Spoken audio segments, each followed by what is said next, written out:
दोस्तों आप सभी को हर हर महादेव और मेरे चैनल राइटी ब्लॉग में आप सभी का एक बार फिर से स्वागत है। अगर आप 2023 में चारों धाम की यात्रा का प्लान बना रहे हैं तो इस वीडियो को पूरा ज़रूर देखना। इस वीडियो में आपको यात्रा की कंप्लीट जानकारी दी जा रही है कि वहां जाना कैसे है, कितने दिन का टूर है, कहां कहां दर्शन करने जाना है और रुकने के लिए होटल मिलेगी या नहीं, और यात्रा के लिए सबसे पहले हमें क्या क्या करना है। तो चलिए दोस्तों, यात्रा के लिए आपको स्टेप बाय स्टेप सारी जानकारी देते हैं।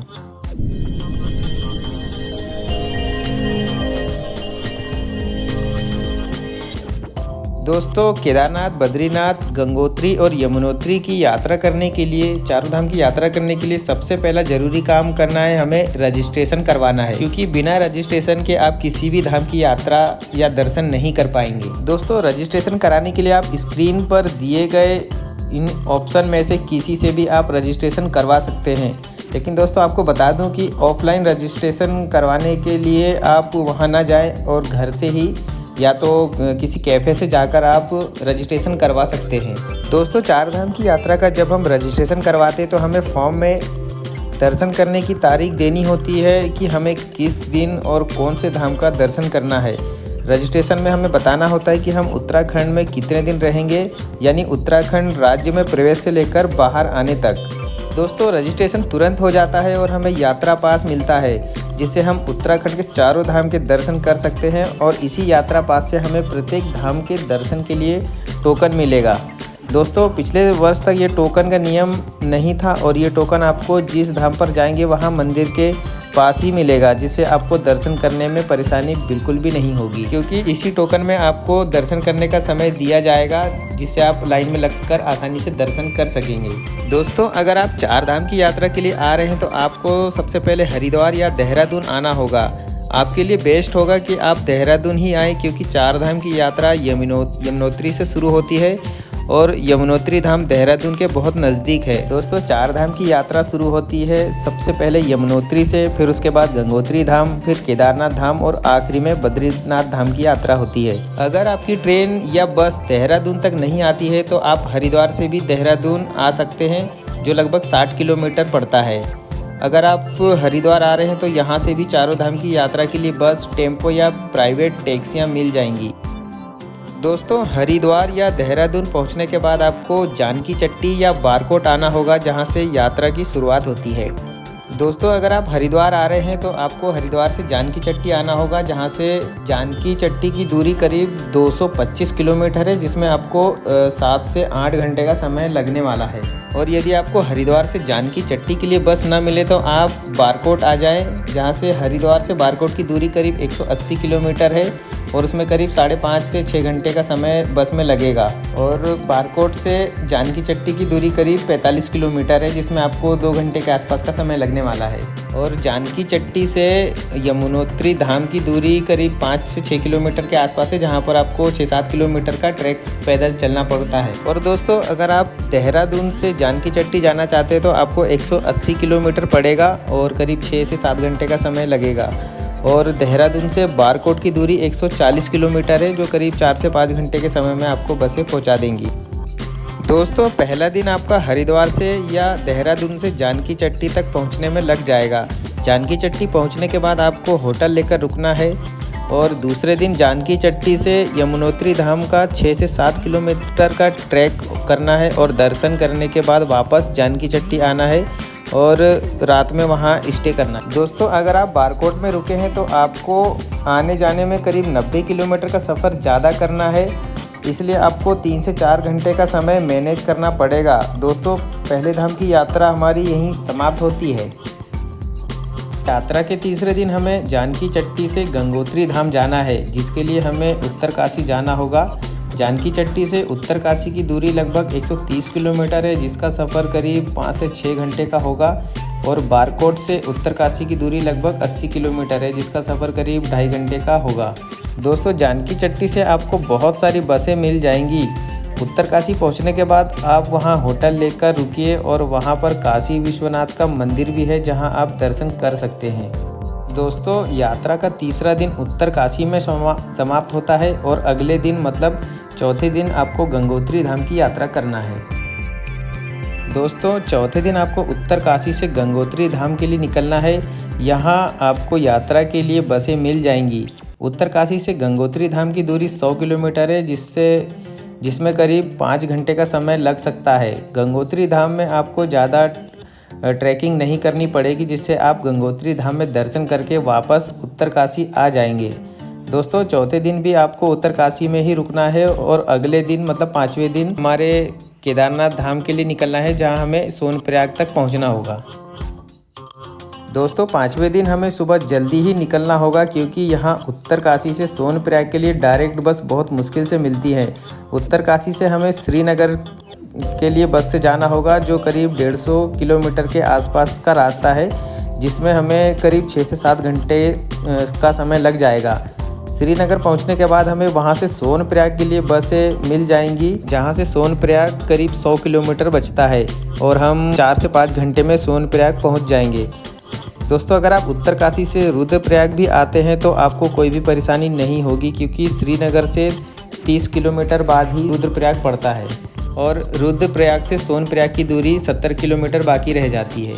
और दोस्तों अगर आप उत्तरकाशी से श्रीनगर आ रहे हैं और श्रीनगर से सोनप्रयाग तक अगर आपको बसें नहीं मिलती तो आप श्रीनगर रुक जाइए, या तो आप रुद्रप्रयाग में आकर भी रुक सकते हैं और अगले दिन वहां से सोनप्रयाग के लिए निकल सकते हैं। तो आप उत्तरकाशी से सोनप्रयाग तक एक ही दिन में पहुंच जाएंगे, लेकिन आपको उत्तरकाशी से सुबह जल्दी ही निकलना होगा।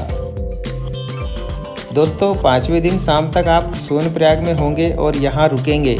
अगर आपको सोनप्रयाग में होटल या रूम ना मिल पाए तो आप सोनप्रयाग से करीब 1 किलोमीटर पहले ही सीतापुर में रुक सकते हैं, जो सबसे अच्छा होगा, क्योंकि वहाँ सीतापुर में आपको रूम होटल आसानी से मिल जाएंगे।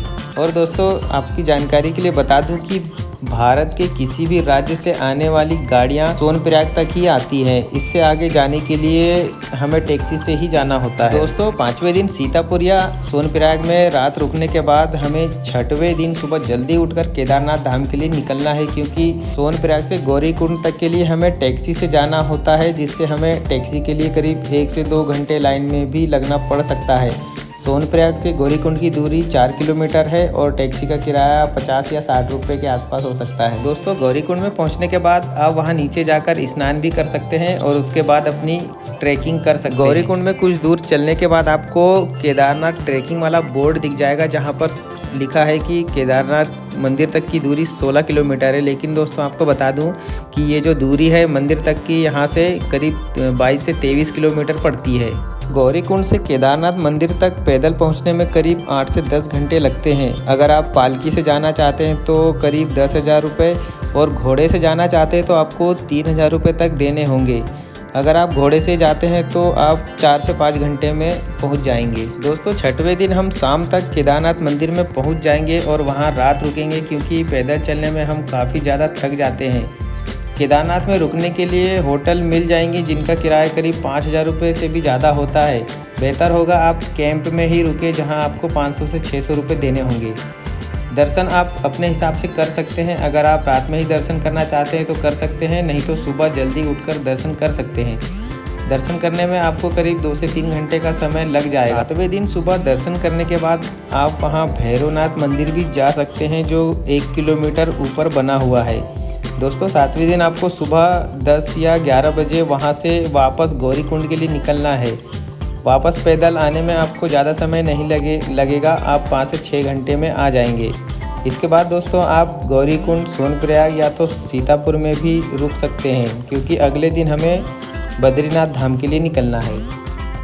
8वें दिन सुबह जल्दी हमें करीब 5 बजे निकलना होगा, नहीं तो ट्रैफिक बहुत बढ़ जाएगा, क्योंकि उत्तराखंड में पूरा पहाड़ी इलाका है, जहां रात में ज़्यादा कोई सफ़र नहीं करता है।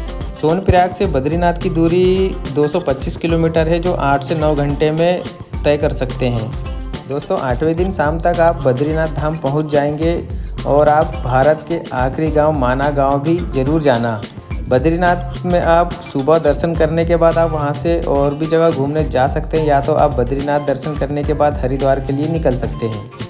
दोस्तों बद्रीनाथ से हरिद्वार के बीच आपको कर्णप्रयाग, रुद्रप्रयाग और देवप्रयाग संगम भी देखने को मिलेंगे, जहां पर आप रुककर उस जगह का आनंद भी ले सकते हैं और वहां जाकर स्नान भी कर सकते हैं। तो चलिए दोस्तों अब बात करते हैं कि हमें 4 धाम की यात्रा में कुल कितना खर्चा लगेगा। दोस्तों कुल मिलाकर एक व्यक्ति का खर्चा करीब 15,000 रुपये के आसपास आने वाला है इन चारों धाम की यात्रा के लिए। तो दोस्तों आपको बताऊं कि हमें केदारनाथ धाम या तो चारों धाम की यात्रा कब करनी चाहिए। दोस्तों चारों धाम की यात्रा 6 महीने के लिए खुलती है, जिसमें आप बारिश का सीज़न छोड़कर मई, जून या सितंबर के आखिरी में या तो अक्टूबर में जाए तो ज़्यादा अच्छा होगा, जो बहुत ही अच्छा, सबसे अच्छा माना जाता है। और दोस्तों हमारी यात्रा जो थी वो 2022 में 15 अक्टूबर से 20 अक्टूबर के बीच की थी, जो हमारी बद्रीनाथ और केदारनाथ की यात्रा थी। और उस समय हमें केदारनाथ में बर्फबारी भी देखने को मिली थी, जो बहुत ही अच्छा था। तो चलिए दोस्तों आखिरी में बात करते हैं कि अगर आप चाहते हैं कि हमें कोई गाइड करे और सभी जगह बिना किसी परेशानी से आराम से यात्रा हो जाए, और यदि आप ग्रुप में या फैमिली के साथ यात्रा करना चाहते हैं तो आपको प्राइवेट टैक्सी या 12 सीटर टेम्पो करना होगा, जिससे आप उन सभी जगह घूम सकते हैं जहां हमें जाना है, और ऐसी कोई भी जगह ना छूटे जो घूमने लायक है, क्योंकि ऐसी जगह पर बार बार जाना संभव नहीं हो पाता है। दोस्तों मैं आपको उनका नंबर यहाँ देता हूँ, जिनसे आप अपनी यात्रा के लिए बात कर सकते हैं, क्योंकि जब हम पिछले साल गए थे तब इन्होंने ही हमें गाइड किया था, जो अच्छे स्वभाव के हैं। या तो आप मुझसे भी संपर्क कर सकते हैं। तो दोस्तों आज के वीडियो में बस इतना ही, मिलते हैं अगले वीडियो में। दोस्तों अगर आपने मेरे चैनल को सब्सक्राइब नहीं किया है तो सब्सक्राइब अभी कर दें और बेल आइकन को ज़रूर दबा दें। दोस्तों ऐसी ही अच्छी जानकारी के लिए मुझे इंस्टाग्राम पर भी फॉलो कर सकते हैं।